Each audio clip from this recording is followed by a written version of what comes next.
Hey, what's going on, everybody? It's Marcus from TCG Discussions coming with an Enel guide today and a updated deck profile. I wanted to do a more comprehensive guide about play lines and patterns, and I felt that my last one was more about deck profile and less about like a true competitive guide. So we're going to give you the updated list, and then we're going to go through basically Enel's game plan, schemes, curves, turns, matchups, just like we did with Sakazuki. And then I think the next one I'm going to do, because it's been heavily requested, is Red Purple Luffy. And I just really wanted to bring this updated guide for two reasons. I've had a lot of success against Sakazuki with this. I mean, a lot. The only game that I have lost so far was a doomed brick game, which in Enel is really hard to do, especially with my list because it's hyper consistent. So it's just a one-off. Other than that, it's been very dominating. So yeah, and we'll get into matchups and everything else. So I guess we're gonna start at the back and go to the front. So 3 Althor and 2 Amario. I play Althor over Thunderbolt and the Conus 2K because I feel that it's stronger. Althor is definitely a card that can like stop your opponent's turn from being able to kill you, and that's just like really important. Protecting yourself at 1 life no matter what is really strong, especially if you have Yamato. And then speaking of Yamato, for the top end, I'm gonna play 4 Yamato, 3 Katakuri, 3 7 Enel, and 3 Linlin. Slide this down a sec. So all these ratios are really strong for me. And we play 4 Shirahoshi in the updated list like we talked about from the previous profile. So we're able to play these higher numbers. This card is particularly insane, and we'll talk about that, just how good he is, but he's a card that you definitely want to see in the Sakazuki matchup, and if you see multiples of them, it can be literally game over. And then we want to increase Linlin so that like we can either get that free life or stagger our opponent's life out, especially in yellow. Like if they take the life and it hits a trigger, it's like really good for you. And then Yamato is just a mandatory 4-0. I don't think anybody's playing her at 3 in this deck anymore. I don't know who those wild people were who were thinking that was a good idea, but yep.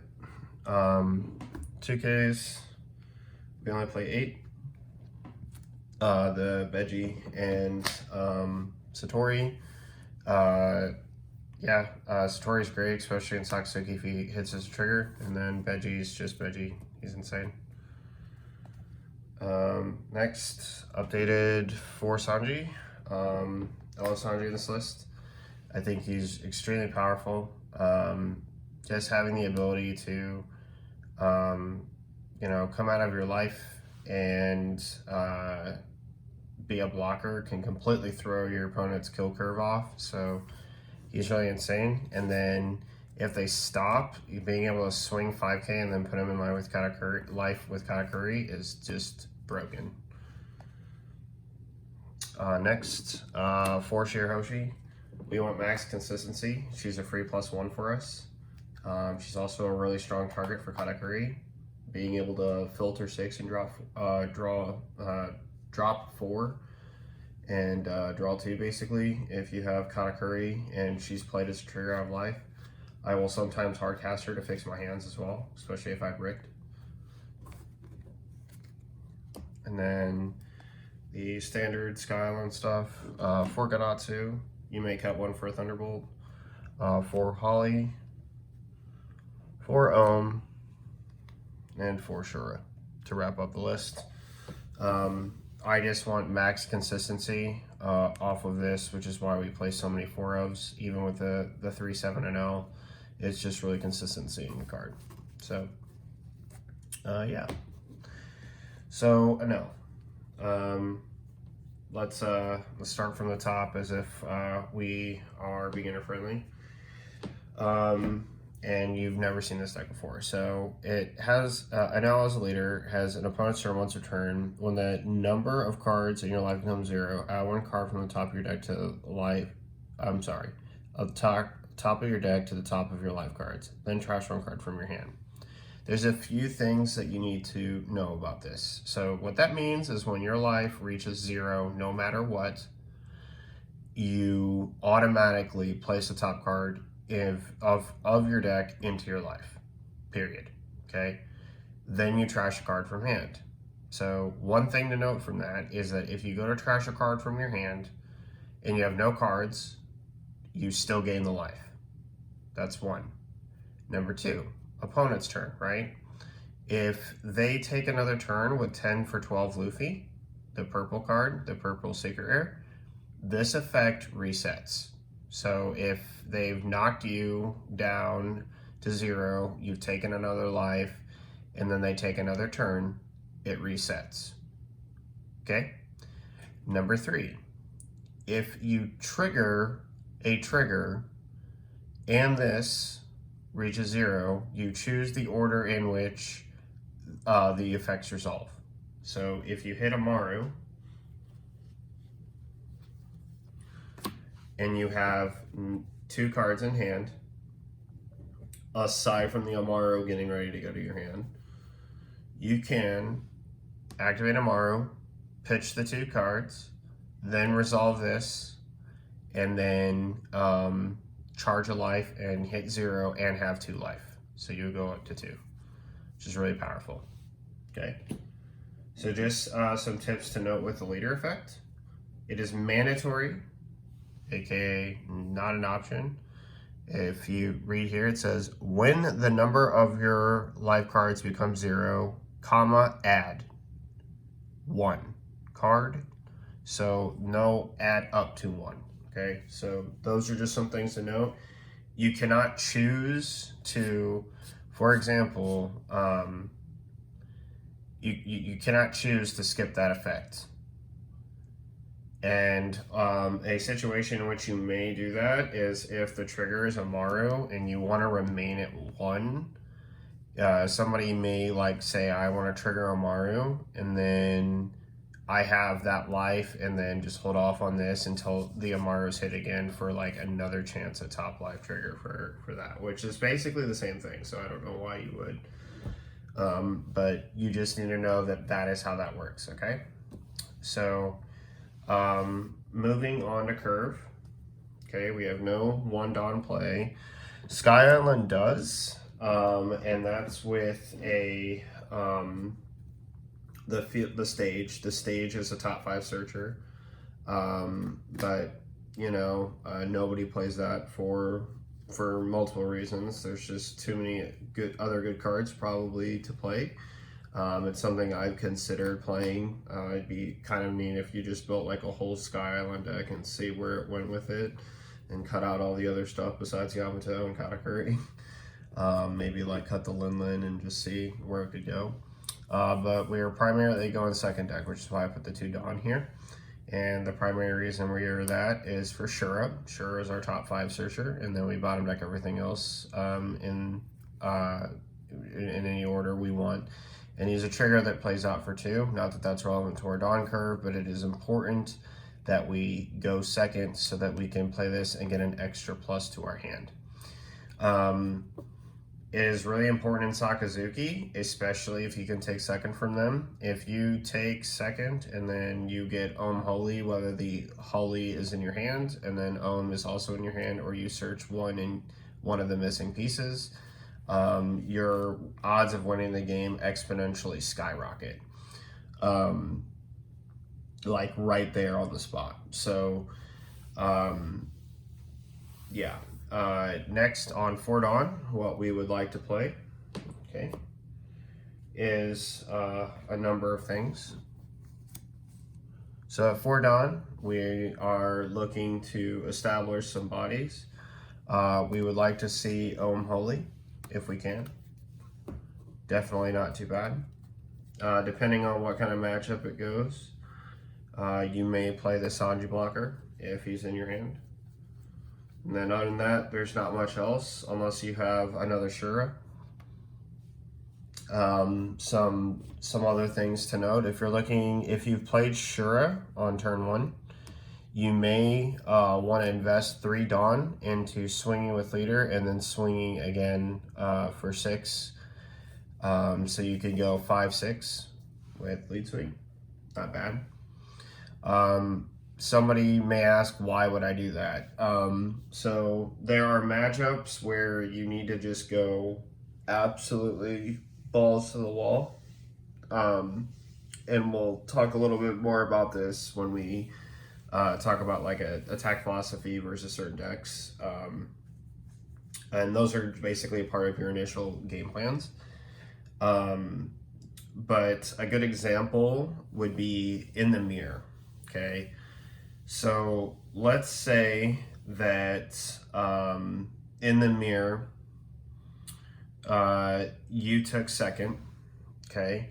So they're now at, they've got 1, then 3, and then they're now about to go to 5, and you have 4, okay? And they did not attack you, which means you're still at 4 life. But you did play Shura on your first turn. That's probably a hot signal that they are about to play Gadatsu, okay? And Gadatsu will then pop any of the 4 costs that you play. So let's say you have Holy, okay, in your hand. And now they, they'll be able to punish whatever card you play on your second turn. So what you can do is basically swing for 5 and 6 and make whatever they invest with Gadatsu bad. For example, you could say, well, if I get Holy, is it bad? No, if you guaranteed have both. So if you've top 5 search, you had the you added something else, the odds that this next top 5 search for the Holy you're gonna whiff are negligible. It's like, well, not negligible. It's pretty rare that you'd go 10 deep and not find one of the 4. But if you have the combo in your hand, it would be okay to play it. You're just gonna need to know that this card is gonna pass away. He's gonna go to the trash. So because Gadatsu will pop him, right? So to avoid that play altogether, and just up the consistency odds of you being 1 card deeper in your deck when you play the if you haven't seen the Holly, you can just do the play that I suggested, swing 5 and then 6. And then this way, they're down a couple life or maybe 1. And it looks really foolish that they didn't swing at you at all, because now this card has dealt a damage, and if they play Gadatsu to pop him and then choose not to swing with lead and they've taken 2 life, now going into 6 Dawn, you can probably safely resolve your Holy, unless they want to commit to back-to-back turns of Gadatsu in order to remove your Holy combo, which you'll take, because even if they do, it's better than seeing 7 Mom or Enel, right? So at that point, it would be worth it if they took out the by committing another Gadatsu to get rid of it. So that's just one example that you can see. So yeah, that pretty much wraps it up for the 4 Dawn section. Moving on, we're going to go to 6. At 6 Dawn, we're looking to play Gadatsu if we have him. No ifs, ands, or buts about it. If our hand's bad and, there's just times where it is, Shirahoshi may be a card that you play, especially if you have Katakuri already in hand. This is actually something that I would actively look to do. Especially in the mirror, and we'll talk about that when we get to the matchup section. But being able to play Shirahoshi for 5 and swing 6 can be really, really powerful. And pressuring certain decks, especially in the meta, and beating the brakes off them is the best way to go. Shirahoshi can filter and cycle the cards that you need, may help you with a couple combo pieces like Holy, or setting up for something later, or guaranteeing you a 7 cost play for your 8 Dawn turn, or an 8 Dawn play and Katakuri. She also can attack eventually, and she's also not bad on attack swings if you can use the Amaru to help that has come up. So just some things to note. And by this time, especially if we've seen Holy and we can get Gadatsu, we would prefer to do that. If you're playing, we'll talk about that later, but just bear these two in mind. Particularly, we don't have a 6 Dawn play. We don't play any of the vanillas or anything like that. Something else to consider on top of that is just remember the kind of game plans that you're going to want to use. Gadatsu may not be the best thing here. If Holy are on the board and you're wanting to be aggressive, you may just divvy up that Dawn between leader, like 3 on Ashura, and then you can go 5, 6, 6 or something like that. You know, you may just get super hyper aggressive to drain your opponent's hand or to take out what's on the board. And that just may be something you have to do. It just depends. Moving on to 8 Dawn. And I'm only talking about this as if we're going second, simply because of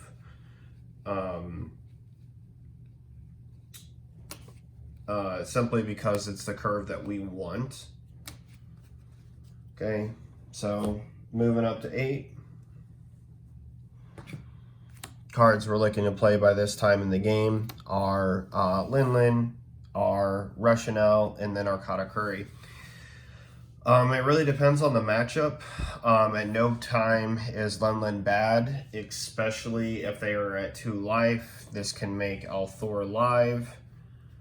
If they are at 2 life, that also means they're probably going to give you a life, which is bad news for them. Because it's what we're doing, what we want to do, which is survive. It's part of the reason she's at 3 in the deck, if I'm honest with you. Lin has a unique value with Enel that she doesn't really have with any other deck. Because the fact that she can gain that life or trash that life, and they have to go through so many more swings to kill you, it can really make like them trashing a life or giving you a life monumentally backbreaking. And then she's a 7 for 8, which is just really, really nice. I like the 8K stat because it basically demands 2Ks out of your opponent's hand if they're a 5K leader. And furthermore, she allows me to crack back at 6Ks, taking at least 2 cards out of their hand. And then on this turn, you can have the 1 up for Althor or swing 6, which is really, really nice. And if you have a board full of like Holy and Gadatsu from the previous turn, man, it's gonna start to get really bad. Like, they're basically probably gonna grant you a life at that point, and then they're gonna have to fend off all those swings. So moving on to Enel. He's insane. Honestly, one of the best cards in the deck, and probably the single most best card against Sakazuki. This card basically puts Sakazuki straight in a hole, like off the bat, and then even attempting to get rid of him can be a major pain due to his ability to trash a card instead of being removed either by KO or So yeah, he's just really strong. Yeah, there's no 2 ways about it. You can commit like 3 Dawn on your final kill swing, drain the cards out of their hand, then play another Enel, and then it's backbreaking. If you see 2 of them against Sakazuki and they stick and they can't get rid of the first one, the game is basically over from there. Doesn't even matter if they have 10 cost Kaido. That is how serious this card is in the matchup.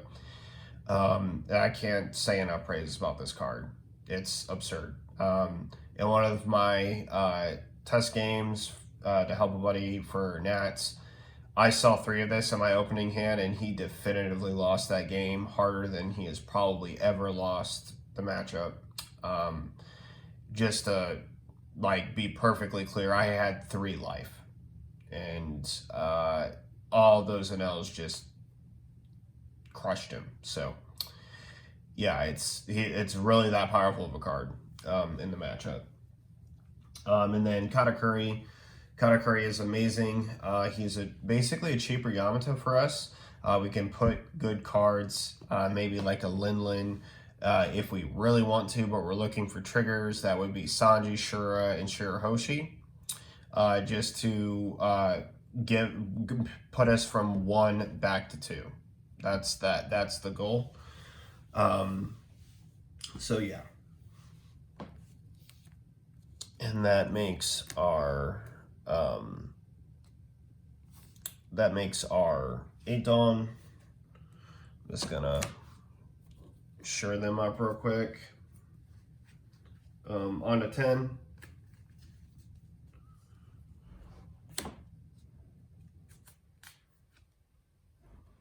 10 specifically, we're looking for Yamato and a Elthor at this point. So we'll most likely, maybe our opponent stocked us to 1, and most likely this is the case. And we will then be able to play Yamato, go back to 2, and then have Elthor. This is going to make whatever crackback math that they have really, really bad. And you can also look to play any of these cards as well. It's not just Yamato. So, like, for example, if it was Katakuri, you could go Katakuri, swing 6 with lead, or put this Dawn somewhere else and swing with it, and then have 1 back for Elthor. There's just the math curve can get a little bit more excitable when you get to 10 Dawn, because there's a lot more you can do. Like if you have a couple cards established, and Rush Enel, for example, is the card that you're wanting to play, you can go 5, and let's say you have like an Ohm and a Gadatsu, you can go 7/7 and then tap 7 for Enel, and then have the 1 back for Elthor. Those are some little combo things that you can just kind of adjust in the matchup as you go. But yeah, I'm always looking to have 1 back for Elthor. Even if I don't have it, feint that I do, and maybe it might trigger to my hand out of life when I cycle through. Because again, that can be life-saving, right? And we just want to make the game as hard as possible for our opponent. So moving on to the matchup section, let's talk about the big elephant in the room, Sakazuki. Okay.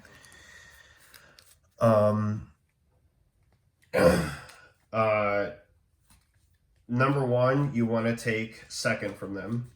Okay. If you that's just preferred. The game goes much smoother when they do not get second. To speak to the odd curve for a moment, in case you have to go first, I guess I should probably do that. Basically, everything that I just talked about for the even curve remains the same. The only difference is Gadatsu will be played at 5, right?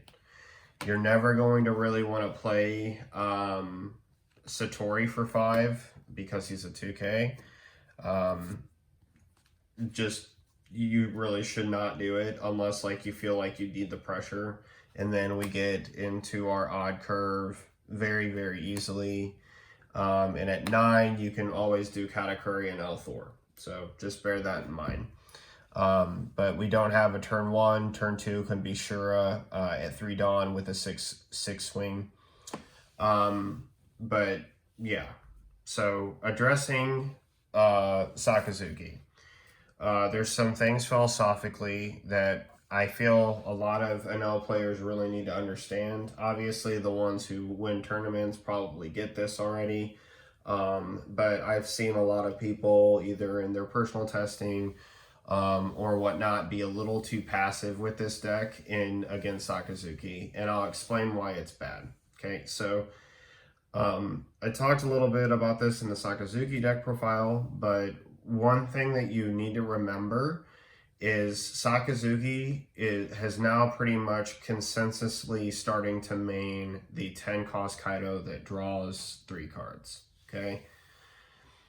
And the odds that you're going to be at 4 life in order to not have that effect proc are slim to none.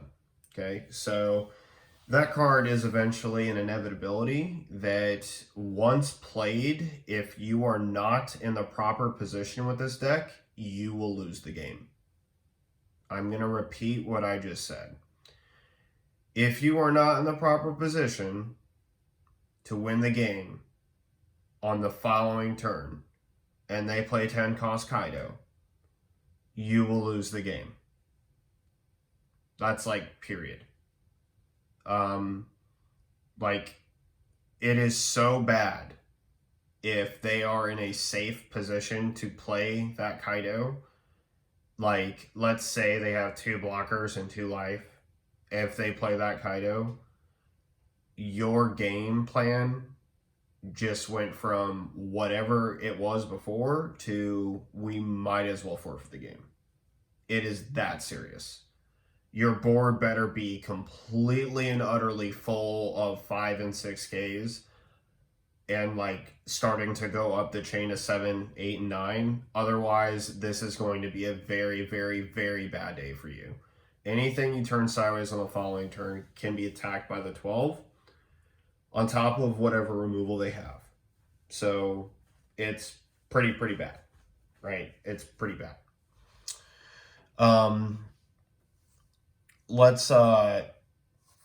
So bearing that in mind, I remember why I was talking about that, but bearing that in mind, the reason that you need to keep that at the forefront of your mind going into it is that you don't have time, okay?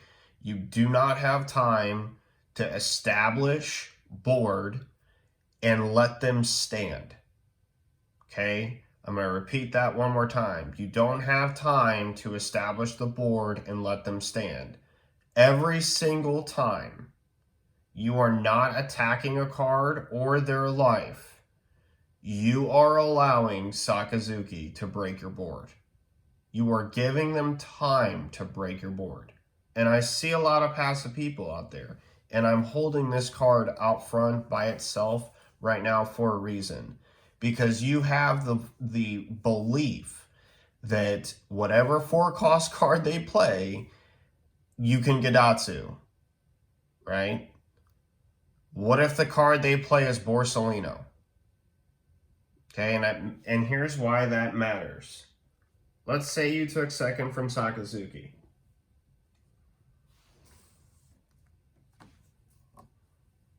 Okay, and you went up to Fordon.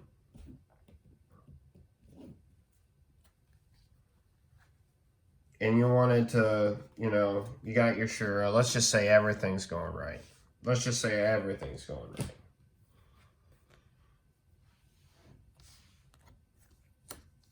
Okay? And you get this nonsense. Okay?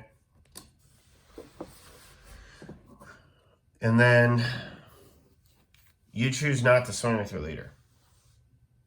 Okay? Because you want to make sure that this Gadatsu comes down and kills whatever Kuzan or their hot nonsense that they're gonna play, right? You want to be able to make sure whatever 4-cost card they play gets KO'd. So let me explain a whole host of reasons why even going second in this position, that's bad. Number 1, you lost an attack. Okay? And that situation we talked about with the 10-cost Kaido, the only way they don't get into that position is if they have like 1 blocker, 1 life, 1 blocker, 0 life, 2 blockers, no life. You get them into that position, they cannot play 10-cost Kaido. You'll probably have too many big cards. And it turns into a war of attrition. Anything they turn sideways, swing back at it so that you can start costing the counter. And once the cards start falling because they don't have counter, that's a free reign to go at life. Also, like handling their board with the swings is going to be super important. So why does it matter that they're going into 5 Dawn after you do this, right? Which, for the record, the only way that they can out this board, which when I say out this board, they're going to be concerned with these two cards. The only way at 5 Dawn that Sakazuki can out this is Rob Lucci mixed with Ice Age. There is no other card combination in the game right now that exists for them to be able to out these cards. Okay. It gets really different when they get the 2-cost event that bottom decks them, which is just completely unfortunate. Because then the math combination opens up way more than that. But it is what it is, man. So, like, you know, live and let live, I guess. But yeah, that or they would need to, I think, because we wouldn't be able to do 2 Hound Blazes, right? Ice Age and then double Hound Blaze after the leader swing, or Great Eruption and double Hound Blaze. That would be the only set of combinations, but if they're wasting 2 Hounds Blazes on these 2 cards with probably no attackers, that has got to be the most wasteful use of Hound Blaze of all time. But the only card that you could possibly pop in that scenario is Lucci, right? Now, if they play Borsellino instead, then you not swinging with your leader makes your Gadatsu bad. If they decide that they're going to commit the Kuzan to draw a card, that means they didn't out these cards, which means you're now going to turn these and your leader sideways on your following turn. You may even start stacking Dawn on these cards and turning them sideways over even playing Gadatsu. It's that serious. Okay, if they play Kuzan in this position, and your concern is that they won't have 4 life because you did this one swing in order for your Gadatsu to pop it, forget about it. Just forget about it.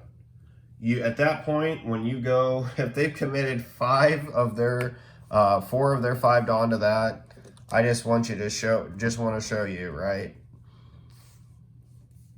They didn't remove your board at all. This is what I was talking about with the funky numbers, right? We now have 5, 6, 6, 6, if you wanted to, or if you're at 2 life, 6, 7, 6. And now you're going to start costing them a whole bunch of 2Ks. There's no need to even play the Gadatsu. And now what are they going to do? Swing it like holy, reduce ohm, all this other stuff. Fine, let them. But you probably just bled their hand or did a bunch of damage. Like, at that point, them getting rid of these cards almost doesn't matter. You're about to go into 8 Dawn, right? If this card somehow dodged the bullet because the primary focus is getting rid of these cards, then you go into 8 Dawn, you have Katakuri, you can just put this back into your life, and it's going to be a really good day. So all that to say, the philosophy of holding back for Kuzan just because of Gadatsu can be a huge misplay, right? And then if you wanted to out the Lucci, that would be if they played Lucci, right? If they played Lucci, that would be the only way that it gets bad, right? And if Lucci doesn't pop one of these 2 cards, you're fine. You're in a really good position still. Then you're probably safer to play the Gadatsu, and then hopefully they have a brand new to pop instead, or something else low cost. Maybe they played a Hina to draw a card, and now you'll get value out of getting rid of that card in its place. Okay, so don't skip this unless you are for sure that, and I don't know how you're going to be for sure, that whatever card they play, you're going to be able to pop the Gadatsu, right? And if they have a card on board that you want to get rid of, like a card that you may want to get rid of, maybe that they establish is like a ulti, then you definitely swing, right? You definitely swing. There no ifs, ands, or buts about it. So yeah. Okay, and then Odd Dawn, right? I see this a lot too. So you go to 1, 2, you play Shura, swing 6, and then you, or you don't swing at all so that you can get to 5 with Gadatsu, okay? The best play at 4 Dawn for Sakazuki is Borsellino blocker, especially in this matchup. So there ain't no dang Kuzan coming. There shouldn't be a Kuzan coming down. Anyone playing a Kuzan has like actually just lost their mind. Now it's good against yellow, but like the threat of Gadatsu in this situation uh, should just absolutely warrant them not playing the Kuzan there, right? You should make them want to get rid of it in a different way. But again, the aggression philosophy really matters here. So if I have these cards in hand to play, it is better to go wide than it is to play this single card. Primary reason is that this is a lot easier to out than all of this.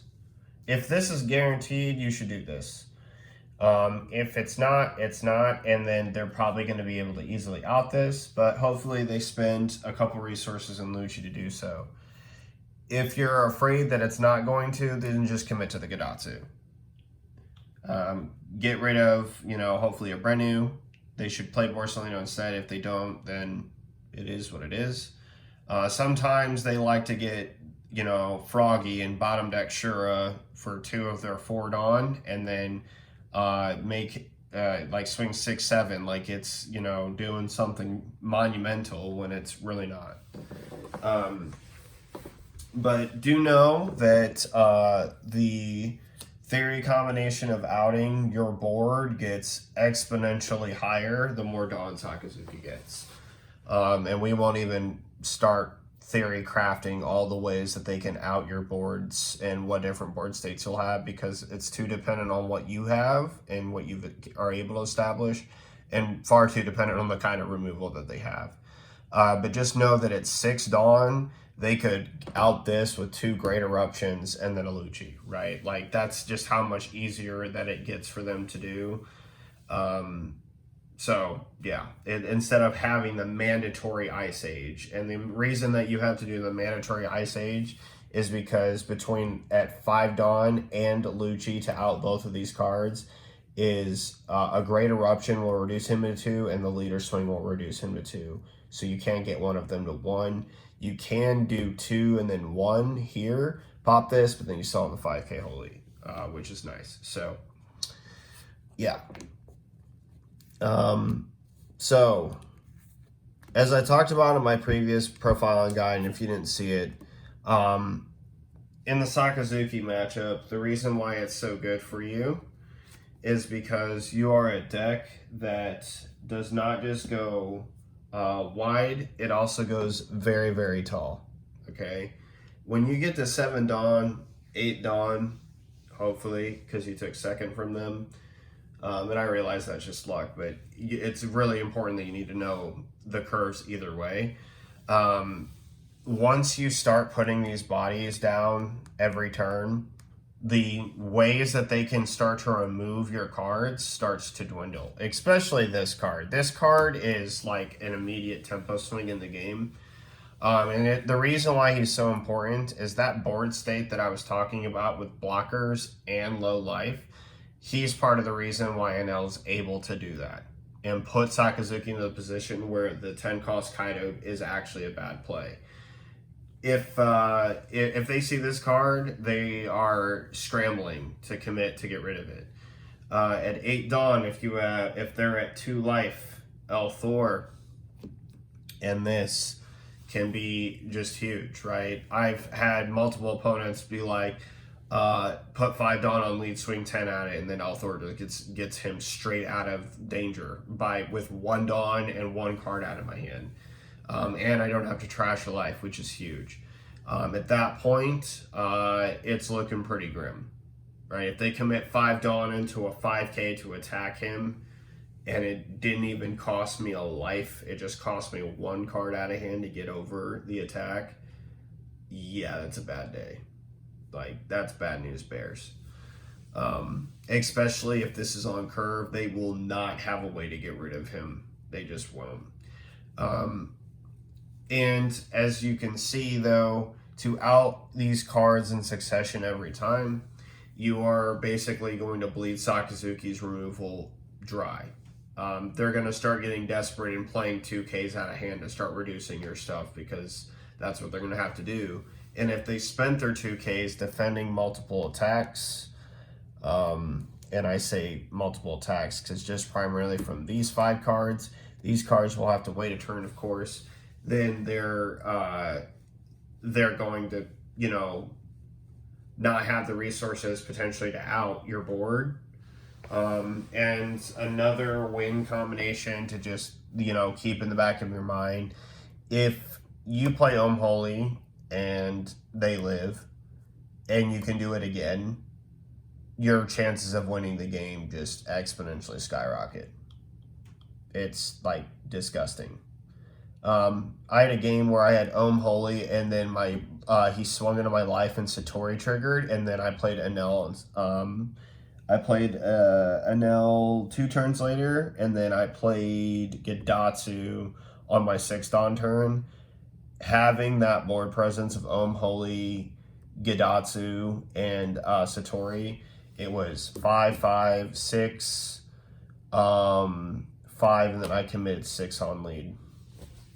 It was disgusting, to say the least, okay? It's just gross. And by that, the game was completely out of hand at that one juncture in the game because he didn't see Lucci. And he didn't, I don't think he actually had any removal.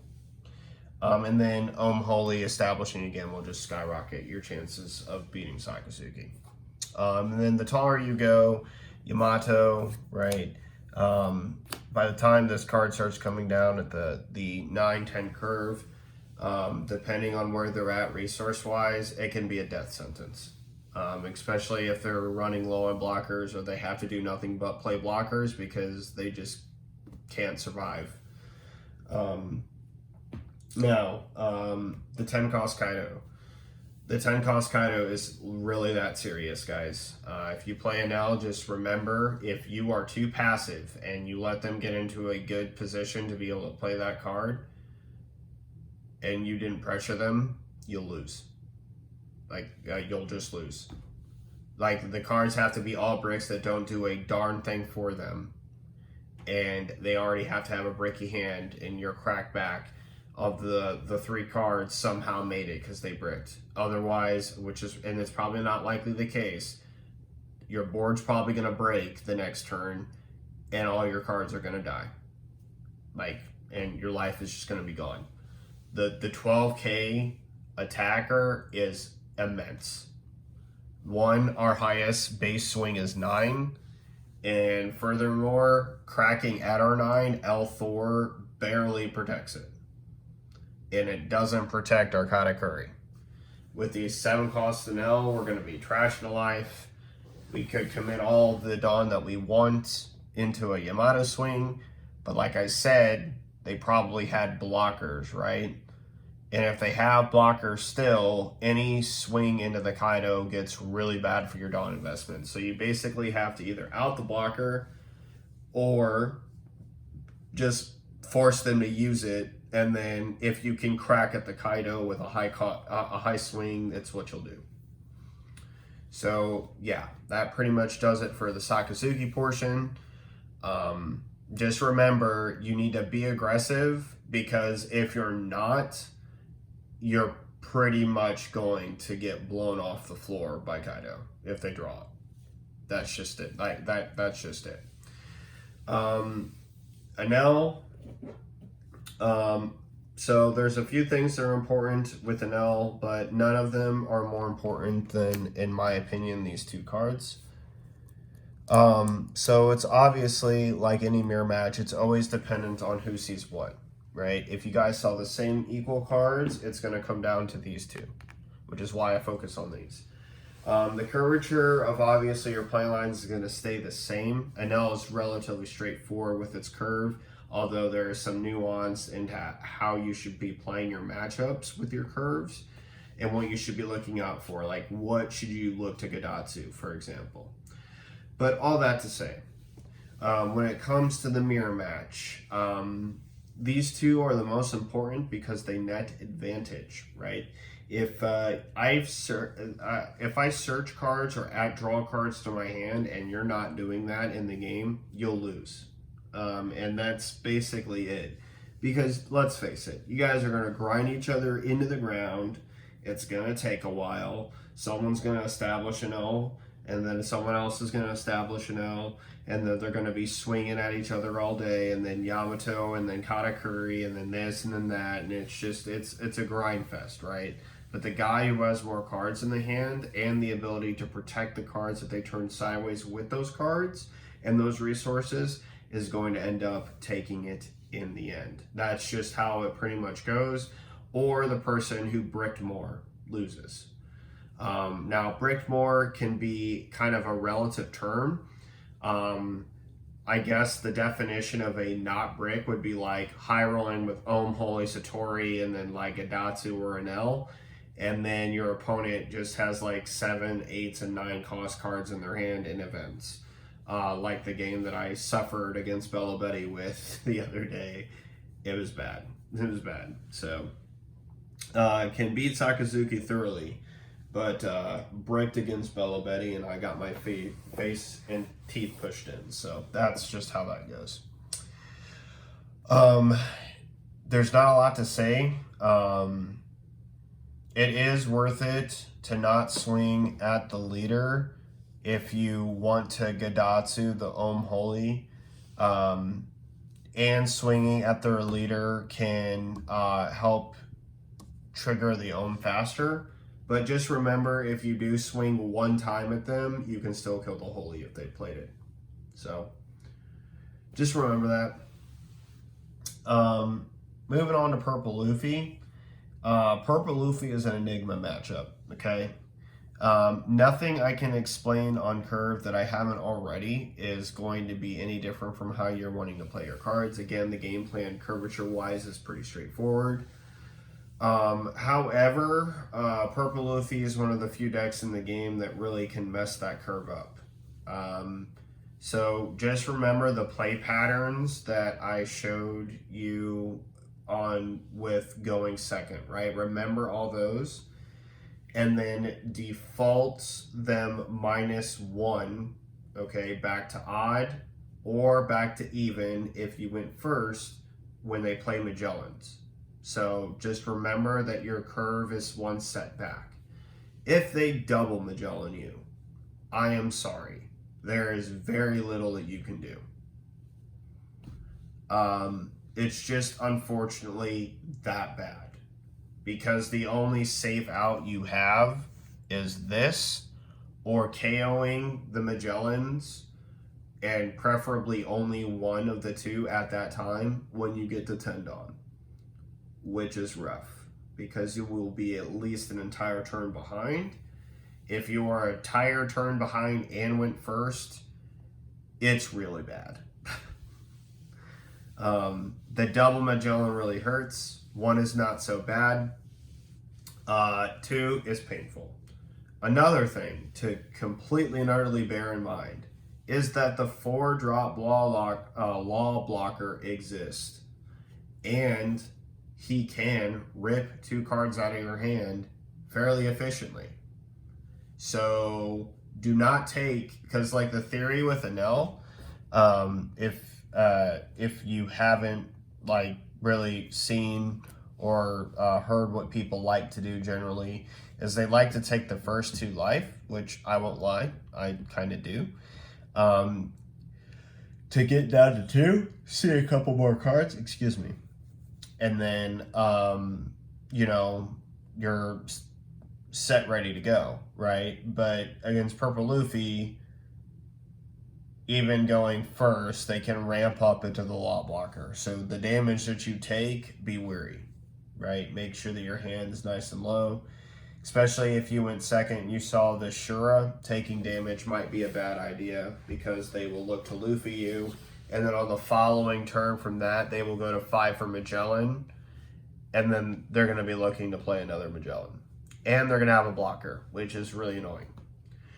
So those are the 2 main things that you have to worry about. Otherwise, your game plan is just naturally better than theirs.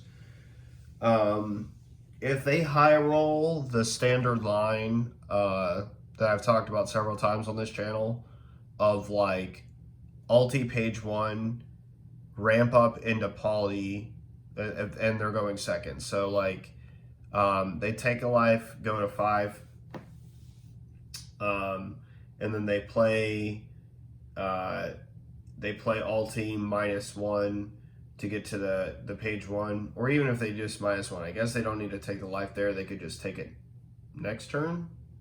Yeah, because they'll go to 6, take it, go to 7. And then at 4, 3, 5, 6. Oh no, yeah, you basically have to take the life twice. You do have to take the life twice. Sorry, had to do some quick math. But basically, if they go ulti page 1 and then poly pop a card, ramp, go up to 8, and then 9 cost Kaido you on the following turn from the poly, I'm not gonna lie, it feels bad.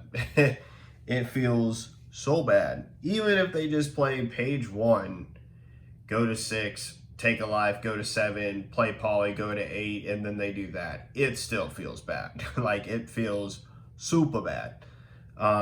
Or at 10 Dawn, right? They can go ulti page 1, and then when they finally get to 10, they play Kid, Queen. That feels also really bad. So all that to say, Purple Luffy is one of those like mid-range strategy decks that has like a lot going for it. But just remember, much like they have ulti page 1, you have Gadatsu, Holy, 7 cost Enel.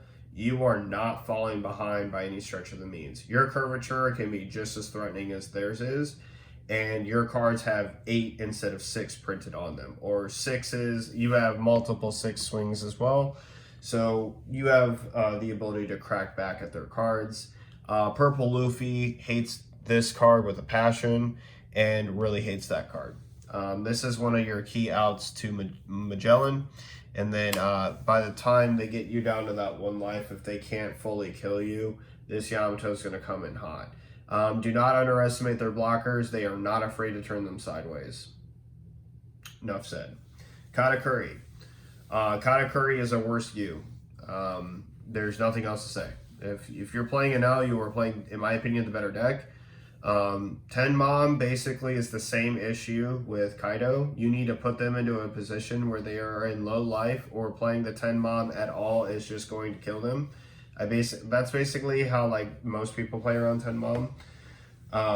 But be wary that they do have a 10 Mom. So if you are at 1 and they go into their turn and they can instantly force you to cycle that life out, it's going to be a bad day.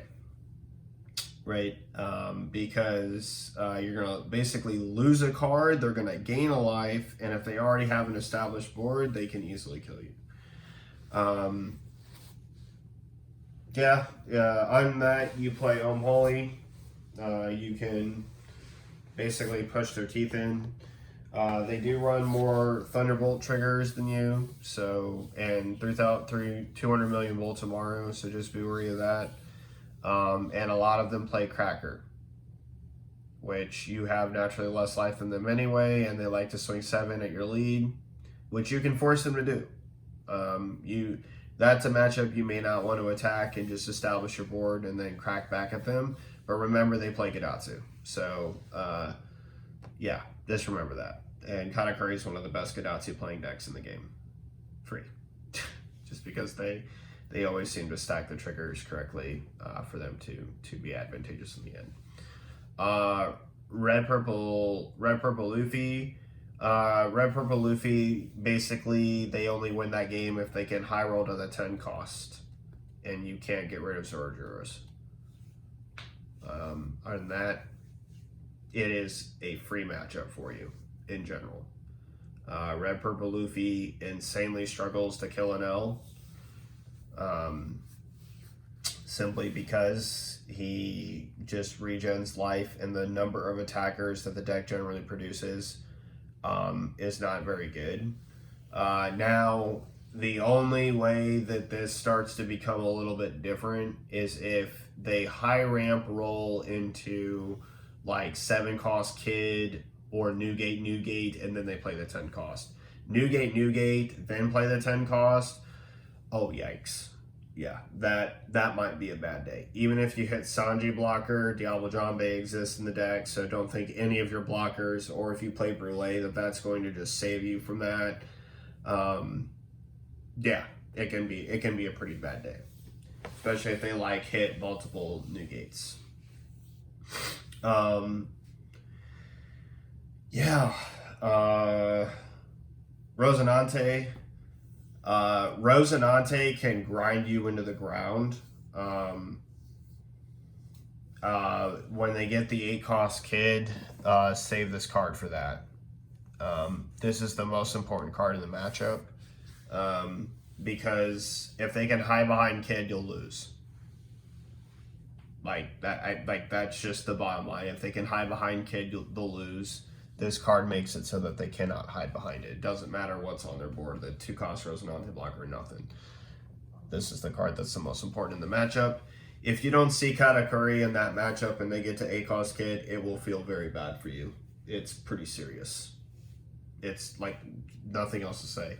Curvature wise, everything is the same. You want to be as aggressive as possible, but if they get like sugar, like baby 5 block on their first turn and then like have sugar and all this other hot nonsense, they have the hot nonsense. I don't know what to tell you, but like it's just unfortunate that deck is a deck that is built to grind and grind well, and they never have to attack your life. I'm letting you know right now, you don't have to do that. You know how I know that? Because every NL player that I have beaten, I have not attacked their life really. Like, I just don't have to. I can continue to let the turns pass and they get my better cards and then say, here, out my better cards. And if you don't, oh no, you lose. Yeah, even at the point of granting you life, right? Because at a point, Rosinante's board is like 8 cost Kid, 8 cost Rosinante, like 5 cost Law or Yamato. And that's another thing that you have to worry about. If Yamato hits the board, bro, oh man. Play Sanji raw, quick. Like it's, oh. Yeah, Rosinante can be pretty problematic. But just bear in mind that you're naturally better than them until they get to Kid, and then once they get to Kid, you need Katakuri. And if they play Yamato and you have the ability to play Katakuri, you play Katakuri immediately, because getting double strike banished out of life is double attack banished out of life is just going to be absolutely backbreaking and you'll lose. Especially if the cards are triggers. You won't survive that. Your hand will basically be low. Anything you put on the board and swung sideways, they've cracked back at, and to top it off, they have blockers for freaking years. So it is what it is, man. On to Zoro. Zoro is a little bit of board control by turning your card sideways into weenies. You don't need to attack their life right away. They're going to attack you. It's what they do. Just survive, starve the resources, and then build up a board that they basically are forced to take. 7 cost Linlin is super important in the matchup because she can make them crit life without ever actually having to deal damage, while establishing an 8K that says, hey, any of this crap that you turn sideways is not going to matter anymore. In addition, you have at the 7 higher curve end, you can't get what is it, jet pistol. So yeah, that's really big. That's just big news. So yeah, that's pretty much it. I think for the Enel guide, just make sure that the play patterns that I talked about with your even curve, you apply that across the board. If you are forced to go first, just think of the Shura as the start of the even curve at 3, and then you have an extra Dawn for an Enel swing if you wish. Excuse me. Sakazuki, you need to pressure their hand early, otherwise they're going to get to Kaido, and you are going to be in a bad position all day. Mirror match is a grind fest. Most important cards are cards advantage. So any advantage you can get, do it. Especially if it's like putting a Shura or a Shirahoshi back in your life with Katakuri, that just feels great. Purple Luffy can outright win if they see certain cards in certain positions. It's just what it is. But you're still a better deck in the long run. I feel that way. I feel that the deck is better, but a lot of people say that Purple Luffy gives Enel a hard time. So that could be true. I haven't played too much of it, but from what I've experienced with it, it's pretty. It feels okay. Magellan sucks though. Magellan, he really sucks. And then when it comes to Katakuri, you're just better, and then make sure that you pressure to force them. And for the record, if you're worried about running into triggers, they're worried about running into triggers as well. Okay, so don't beat yourself up if you run into a trigger or two. You gotta be aggressive to not make Lin have like an absurd amount of value into the late game, because she will. If you can get back to back Lin, it'll feel pretty bad. Yep. But to tell you how free that matchup is, I've beaten Katakuri when I didn't see a Yamato or a Katakuri or a Lin. I didn't see any of these three cards, and I was big mommed one time. And I still won. So think about that for a second. Let that one sink in. And there was no way they could play the second one. I was just going to get them absolutely killed. Trying to think. Red Purple Luffy, you're very, very favored unless they hit like multiple new gates before they hit the 10 cost, and you can't pressure them anymore. It'll be what it'll be, right?